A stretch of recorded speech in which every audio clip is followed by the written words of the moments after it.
नमस्कार. DR news मध्ये आपलं सर्वांचं सहर्ष स्वागत. प्रतिनिधी राहुल गुरव. आज आपण आलो आहोत धाराशिव जिल्ह्यातील चिलोडी या गावामध्ये. आता तुम्ही सर्वत्र बघत असाल की कांद्याचा भाव काय, मार्केटला काय, बरोबर आहे का?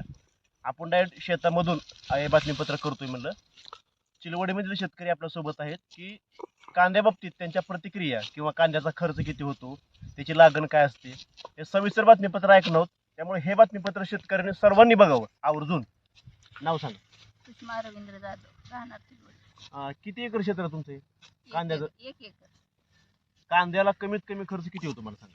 1 एकरला लाख, 1.25 लाख रुपये खर्च होतो.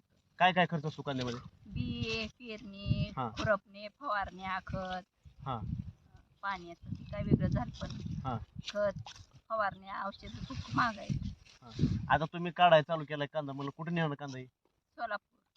ह्याचं भाडं वेगळंच असेल. भाडं वेगळं, हा. चिरणीचा ती वेगळा खर्च, अजून हा. काढणीचा. आताचा कांद्याचा भाव तुम्हाला माहिती आहे किती आहे? 12-13. परवडत आहे का कांद्याचा भाव? कांदा परवडत नाही. आता 10-12 रुपये भाव म्हणजे काहीच नाही. पाण्याची बाटली सुद्धा 20 रुपयाला जाते. 20 रुपये. मग काय म्हणावं लागेल तुम्हाला कांद्याच्या भावाबद्दल? सरकारने हमी भाव चालू करा शेतकऱ्याला. 30 रुपये तरी कमीत कमी हमी भाव द्यावा कांद्याला. म्हणजे ह्यांची मागणी अशी आहे की कांद्याला कमीत कमी 30 रुपये तर भाव आरामशीर असायला पाहिजे, कारण त्यांचं कष्ट तेवढं आहे.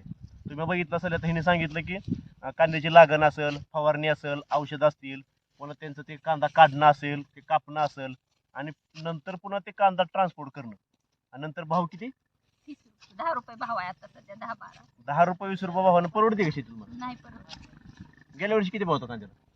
गेल्या वर्षी तर ह्याच्यापेक्षा कमी होता. असं आहे का? मग तुम्ही ह्या DR न्यूजच्या माध्यमातून किंवा आमच्या माध्यमातून तुम्ही सरकारला काय सांगताल की नेमकं काय पाहिजे शेतकऱ्यासाठी तुम्हाला? शेतकऱ्यासाठी हमी भाव करावा कांद्याला सरकारने कायमस्वरूपी ठेवावा. आणि ती कांद्याची निर्यात बंदी बी केलेली आहे, त्याच्याबद्दल काय म्हणता येईल? म्हणजे कांदा बाहेर पाठवू नका म्हणताय शेतकऱ्यांना. नाही पाठवायला पाहिजे ना, त्याच्याशिवाय भाव कसा मिळणार शेतकऱ्याला? बरोबर बरोबर. म्हणजे निर्यात बंदी जर थांबवली असती तर कमीत कमी शेतकऱ्याला 4 पैसे मिळाले असते, जेणेकरून शेतकऱ्यांचा झालेला खर्च तर निघाला असता.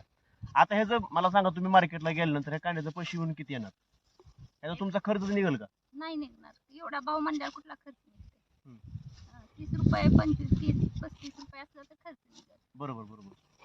म्हणजे थोडक्यात सांगायचं काय तर, तुम्ही बऱ्याच वेळा बघितलं असेल कांदा चिरताना माणूस रडतो, पण आज शेतकऱ्याची अशी परिस्थिती आहे, कांदा का लावला म्हणून शेतकरी रडतोय बरं का. कारण त्या शेतकऱ्याचा जेवढा खर्च झालेला आहे तेवढा सुद्धा खर्च अद्याप निघत नाही.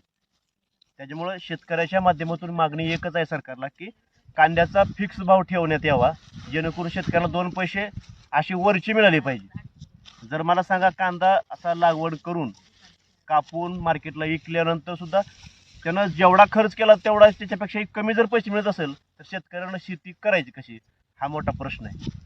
प्रतिनिधी राहुल गुरव, DR न्यूज.